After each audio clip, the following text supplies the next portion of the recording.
Urang nalalok di rumah kita sana tampak jontuang buru tangi laba. Assalamualaikum warahmatullahi wabarakatuh. Pas pulo sama ambo balik ajo kale danga desa nak rato orang paburu. Nikola rato orang paburu nangis sampaiannya di mama kita. Tunggu videonya sesudah iko. Sama nunggu videonya jangan lupa tombol subscribe lonceng serta like-nya ditekannya sanai. Iyo lain. Oh hampir nyopage di kandik gadang kok nyopage mak sirambai balaki ciek lai sana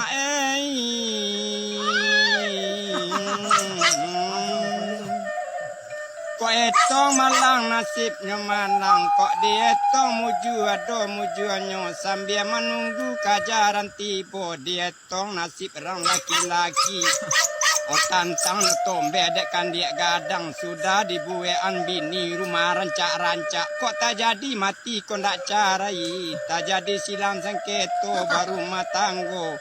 Oh dibuwe rumah rancak-rancak urang sajo lain nangkalalo di kok tak jadi carai baru matanggo urang nalalok di rumah kita sana tampak jontuang buru tangi lah badan pulang kalau malonde balain penyakit irang padusi sudah anak banyak-banyak dibuek dek laki tahu tak jadi silang sangketo. Oh anak baung dua katampe inyo kasadonyo na laki-laki bukan kasadonyo sarupo itu tapi banyak. Kau ndak tahu lagi tentang balanjo rumah tanggo kok tak jadi silang sengketo anak baunggu. Ho karang patino tuan coy ko bana mula kini.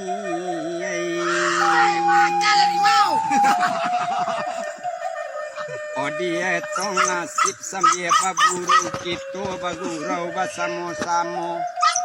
Oh aduh pulo orang patino kok labosan kapado kita gilo baburu-buru sajo nyotombe awak di kandik gadang apa kecek orang patino kok labajing. Aduh sana kam nolong dak awak lah mulai jajok juo.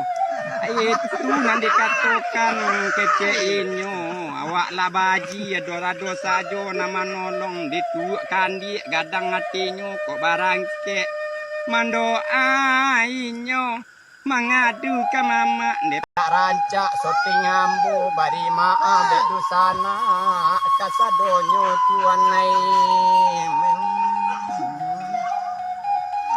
di orang nasi lai tamakan di ambo nasi tak tamakan dek came mencigokkan dia kon dia gadang sayang yo panjang menggarega kepadu ambo tampe mamanje indah ado arabak ditutup sampai di situ sana